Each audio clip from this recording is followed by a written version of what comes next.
ஒரு வீடியோ பாக்குறேன், அப்படியே இன்டர்வியூன்னு கூப்பிட்டு அந்த மனுஷனை வாட்டர் மேலனா அப்படி அடிச்சிருக்காங்க. என்ன அடிக்கிறாங்க மக்களே, என்ன அடிக்கிறாங்க. இந்த வீடியோ அதான் கமிஷனர் ஆபீஸ்க்கு போறேன். அப்படி அடிச்சிட்டு இவங்க அடிச்சிட்டு கேமரா உடைச்சிட்டாங்க அப்படின்னு சொல்லிட்டு பின்னாடி பேக்ரவுண்ட்ல கத்திட்டே வராங்க. நிஷா மேல கை போட்டாங்கன்னு கத்திட்டு வராங்க. கமிஷனர் ஆபீஸ்க்கு போறேன் அடிச்சு பின்னாடி நான் பிடிக்கலன்னு இன்டர்வியூ வெளியில வந்துட்டேன். இந்த நபர் வந்து என்னை அடிச்சு.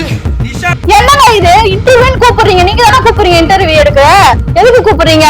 இன்டர்வியூ எடுக்குதுன்னு கூப்பிட்டு அடிச்சு வைக்கிறீங்களே, என்ன கதை சொல்லுங்க மக்களே. இவர் போய் குக் வித் கோமாளில கலந்துகிட்டு அவங்க மேல கை போட்டு இத்தனை நாள் வந்து புருஷனுக்கு வந்து நீ பொண்டாட்டியா இருந்த, ஒரு நாள் எனக்கு நீ வந்து பொண்டாட்டியா இருன்ற மாதிரியான ஒரு தகவலை வந்து சொல்லி அநாகரிகமா நடந்திருக்காரு. அதுக்கு வந்து மாக்காப்பா ஆனந்தும் புகழும் காணாவனத்தும் கண்டிச்சிருக்காங்க. இவர் திருப்பி ஆர்கியூ பண்ணிருக்காரு, சண்டை நடந்திருக்கு, அங்க ஒரு கைகலப்பாயிருக்கு. இவர் முதல்ல போய் ஸ்டேஷன்ல போய் கமெண்ட் கொடுத்துட்டாரு. நான் சொல்றேன்,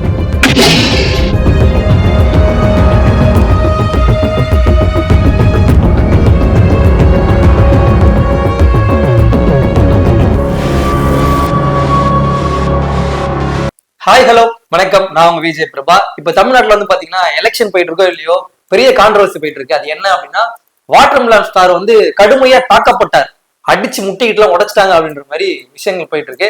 சப்போர்ட் பண்ணி பாத்தீங்கன்னா ஒருத்தவங்க வந்து வீடியோ போட்டிருந்தாங்க. ஆல்ரெடி ஆரம்பத்துல இருந்தே அவங்க சப்போர்ட் பண்ணிட்டே இருந்தாங்க. அவர் மேல தப்பே இல்லை, அவர் வந்து உண்மையாவே நடிப்பாருக்குன்னு, அவர் ஒரு குழந்தை மாதிரி அப்படின்லாம் சொன்னாங்க. சோ அவங்க நேரடியா கூப்பிட்டு பேசலாம் அப்படின்னு தான் கூப்பிட்டுருக்கோம். பேப்பர் ரெடி நித்யா, வணக்கம். எப்படி இருக்கீங்க? நல்லா இருக்கு. வாட்டர் மிலன் ஸ்டாருக்கு உங்களுக்கு என்ன உறவு? வாட்டர் மிலன் ஸ்டாருக்கும் எனக்கு நல்ல உறவுனா, நான் பேசியிருக்கேன், பழகிருக்கேன். அதுல எனக்கு அவரை பத்தி நல்லா தெரியும். சரிங்களா? நல்லவர் தான்.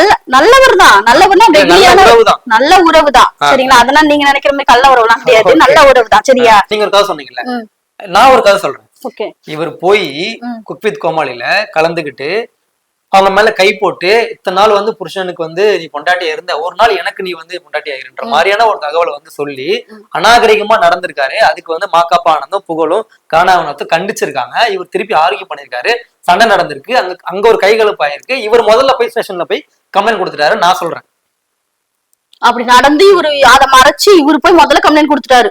ஆமா அப்படின்னு நீங்க சொல்றீங்க. என்ன கம்ப்ளைண்ட் கொடுக்கறது? நான் போய் முதல்ல கம்ப்ளைண்ட் கொடுக்குறேன் அப்படின்றது நான் சொல்றேன். இன்னொன்னு நான் என்ன சொல்றேன் அப்படின்னா, பிக் பாஸ்க்கு அப்புறம் என்னோட ஃபேம் வந்து ரொம்ப ரொம்ப குறைஞ்சிருச்சு.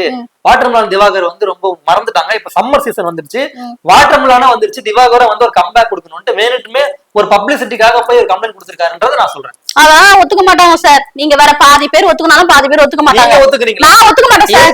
நான் ஒத்துக்க முடியாது. நீங்க சொன்ன மாதிரி ஒத்துக்க முடியாது. பண்ணிருந்தா வீடியோஸ் ரிலீஸ் ஆகட்டும். அவன் என்ன பண்ணாரு, அந்த கேமரா வீடியோஸ் ரிலீஸ் பண்றதுக்கு காரணமா ஒரு வீடியோஸோட தான் நீங்க போய் புகார் கொடுத்திருக்கணும். வீடியோஸோட போய் அடிச்சது சார். இப்ப நீங்க திட்டுறீங்கன்னா ஒரு வீடியோ எடுக்கிறாரு, நீ இத தூக்கி அடிக்க போறேன்னு அவருக்கு தெரியாது இல்லையா? அப்படியே அந்த இதுல இருக்கும்ல, சிசிடிவில இருக்கும்ல, அதை எடுத்து காட்டுங்க. ஆமா, தவறா நடந்திருந்தா அந்த வீடியோ காட்டுங்க. அப்படி இல்லன்னா அதால பாதிக்கப்பட்ட அந்த பொண்ணை காட்டுங்க, அந்த ஹஸ்பண்ட காட்டுங்க, அவங்க ஹஸ்பண்ட் ஒய்ஃப் ரெண்டு பேரும் காட்டுங்க. அவங்க ரெண்டு பேரும் பேச சொல்லுங்க. நீங்க யார்கிட்ட அடிக்கணும் பேசணும் சொல்லுங்க. சரி, அவரே கூட யாருன்னா போய் இப்படி வச்சுக்கிறாங்களா? கால்ல வந்து கம்பி எடுத்து இல்ல தூக்கி இப்படி போடுறப்ப யாருன்னா அவர் தான் சொல்றாரு, அடிக்கல, தூக்கி இப்படி போட்டாங்க. அது வந்து எனக்கு வந்து கால்ல பட்டுச்சு. காயத்தை காமிச்சிருப்பாரு. இந்த வண்டு பொன்வண்டு இருக்குமா, பொன்வண்டு இடத்துல கடிச்சா எப்படி இருக்குமோ இவ்வளவு மட்டும் தான் இருந்தது. அதை வந்து ஒரு காயமாவே எடுத்துக்க முடியல. 3 காயம் பட்டிருக்காது கேமரால, அந்த மாதிரி தெரியும். அவர் காமிச்சாரு. 3வது காயம் உங்களுக்கு அதுல 3 காயம் கிளீனா தெரிஞ்சிச்சு.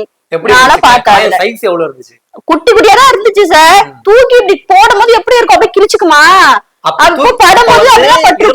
அடிக்கல, தூக்கி தான் போட்டிருக்காங்கன்னு சொல்ல வரீங்க? தூக்கி தான் போட்டுதான் அவர் சொல்றாரு. திவாகர் சொல்றதான் நீங்க சொல்றீங்க. ஆமா சார், நான் பார்க்கல சார். இப்ப அவர் சொல்ற கருத்தை வந்து நீங்க எடுத்து பேசும்போது ஆப்போசிட்ல மாக்காப்பா பேசுற கருத்தை வந்து நான் எடுத்து பேசணும்ல சார்.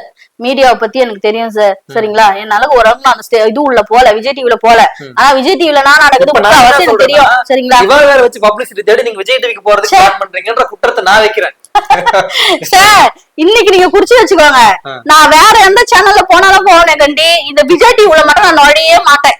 சரிங்களா? கூப்பிட மாட்டாங்கன்ற தைரியத்துல சொல்லி கூப்பிட்டாலும் சரி, கூப்பிடாலும் சரி, இது எனக்கு வாய்ப்பு. இங்க பாருங்க, நான் ஒண்ணு செய்யணும்னு நினைச்சேன்னா அதை செஞ்சிருவேன். சரியா? எனக்கு இது பிடிக்காது ஒண்ணுன்னா அதை நான் எனக்கு பிடிக்காது. அது எனக்கு எப்பயோ, எனக்கு இந்த சான்ஸ்ல நிறைய எனக்கு எப்பயோ கிடைச்ச வாய்ப்பு தான். சரிங்களா? நான் இப்ப வரைக்குமே நான் அந்த சேனலுக்கு நான் போவாத காரணம் வந்து எனக்கு பிடிக்காது.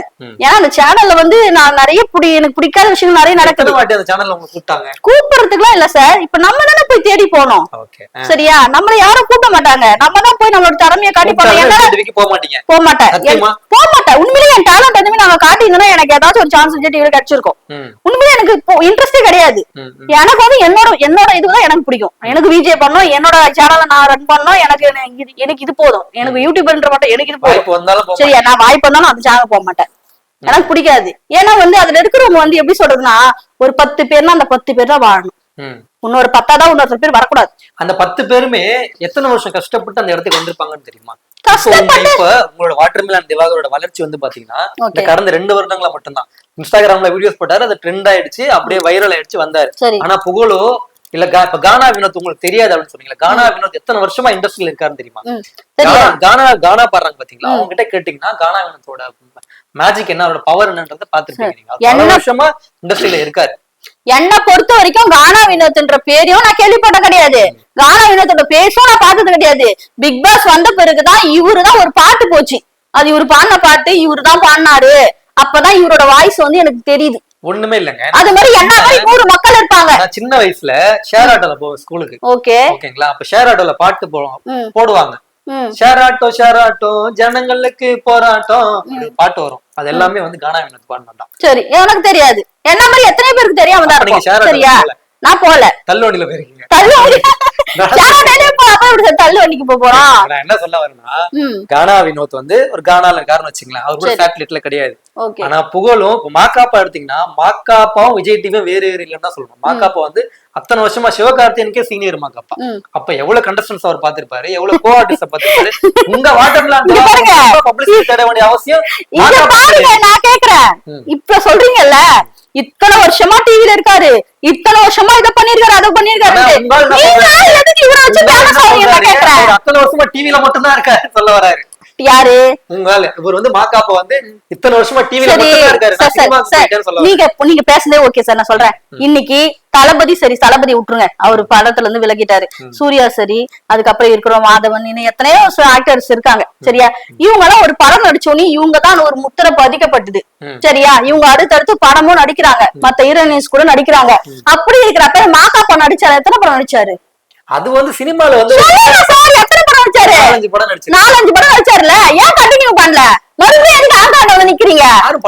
போயிட்டாரு. அதுதான் உண்மை, அதுதான் சார் உண்மை. இன்னைக்கு வாட்டர்மெலன் அத்தனை பேர் நீங்க போட்டீங்க, அத்தனை பையன் போடுறீங்க, அத்தனை பையன் போட்டு நீங்க மறுபடியும் அம்மா போய் நிக்கிறீங்க. அவர்கிட்ட தான் நிக்கிறீங்க. அவர் எப்படி பயன்படுத்துறாங்கன்றது உங்களுக்கு தெரியுமா? அவர் எப்படி பயன்படுத்துறாங்க? சோசியல் மீடியால ஒரு கோமாளியா தான் அவரை பயன்படுத்துறாங்க. அதுதான் உண்மை. இன்னைக்கு கோமாளியா பயன்படுத்துறதுனால தான் இன்னைக்கு அவர் கேட்கறதுக்கு யாரும் இல்ல அந்த சேனல்லயே. அதனாலதான் குக் வித் கோமாளில அவரை கூப்பிட்டுருக்காங்க. அதனாலதான் கோமாளியா தான் கூப்பிட்டுருக்காங்க. அதுவும் கோமாளியா தான் கூப்பிட்டுருக்காங்க, குக்கா கூப்பிடல.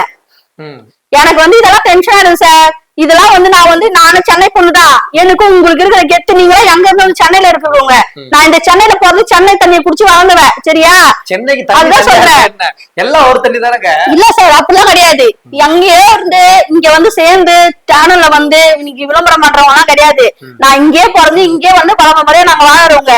எனக்கும் இந்த ரோசம் சூடு சொன்ன எல்லாமே இருக்கும். சரியா, இன்னைக்கு என்னையும் வாட்டர்மெலன் தப்பா பேசுறாங்கன்னா அது எதுக்காக பேசுறாங்கன்னா, நான் அவருக்கு சப்போர்ட் பண்றதுனால பேசுறாங்க. சரியா, நான் எதுக்காக அவர்கிட்ட நான் பேசினேன்னா, எனக்கு அவரோட கேரக்டர் பிடிச்சது. நான் ஒரு பொண்ணா இருந்து சொல்றேன், அவரோட கேரக்டர் எனக்கு பிடிச்சது, நான் அப்படி பேசினேன். ஆனா வந்து அந்த பார்வதி கிட்ட வந்து அக்கான்னு சொல்லிட்டு தங்கச்சின்னு சொல்லிட்டு அதுக்கப்புறம் வந்து லவ் ப்ரப்போஸ் பண்ணதுலாம் ரொம்ப ஓவர் ஆக்டிங் தான். சரியா, அது எப்படி அவர் பண்ணாரு அதெல்லாம் எனக்கு தேவையில்லாது. என்கிட்ட பழகுன வரைக்கும் நல்லா பழகுனாரா? என்கிட்ட எந்த தப்பான வார்த்தை இதுவரை பேசின கிடையாது. அதுதான் நான் சொல்லுவேன். பிக் பாஸ்ல இந்த மாதிரி ஒரு விஷயம் பண்ணவர் ஏன் குக் வித் கோமாளில பண்ணிருக்க மாட்டாரு நீங்க நினைக்க மாட்டீங்க? அதுதான் ஏன் சார் நீங்க வாயாலே ஏன் சொல்றீங்க? பண்ணது வந்து உங்களுக்கு 100 கேமரா சுத்தி சொல்ல வரீங்க. அதானே, எவிடன்ஸ் காட்டுங்க. காமிச்சுதான் நீங்க என்ன பண்ணுவீங்க? எவிடன்ஸ் காட்டா நான் இதோட நான் திவாகர் பக்கமே போக மாட்டேன். அவரோட நான் இந்த சேனலை விட்டு போயிடுறேன். நான் மீடியாலே வர மாட்டேன். பிரேக்கப் பண்ணிடுவீங்க? நான் மீடியாலே வர மாட்டேன்.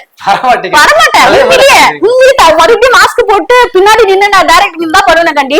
நான் மீடியாவோட ஃபேஸ் காட்டி இது பண்ண மாட்டேன். யாருக்காக நீங்க எவிடன்ஸ் காட்டுங்களோ, இதுக்காகவே நீங்க வெளியே வரவே கூடாது. ஆக்சுவலா வந்து என்னதான் ஃபன் இருந்தாலும் நான் உண்மையா சொல்றேன் பாருங்க, திவாகர் மூலியமா ஒரு பப்ளிசிட்டி தர வேண்டிய அவசியம் மாக்காப்பா கிடையாது. ஏன்னா அவர் வந்து ரொம்ப வருஷமா இருக்காரு. மாக்காப்பாவை தெரியாத ஆட்களே இல்ல, குழந்தை வரைக்குமே தெரியும். விஜய் டிவில அப்படி இல்ல இருங்க, அப்படி கிடையாது. இவரு எது பண்ணாலும் அமைதியா போயிட்டு வரேன்னு நினைச்சாங்க. இவரு போய் கேஸ் எல்லாம் கொடுக்க மாட்டேன்னு நினைச்சாங்க. இவரு கொடுத்தாலும் யாரும் நம்ப மாட்டேன்னு நினைச்சாங்க. இதுதான் இவங்க பண்ணது. அப்படியேப்பட்ட உத்தமங்க எல்லாம் கிடையாது.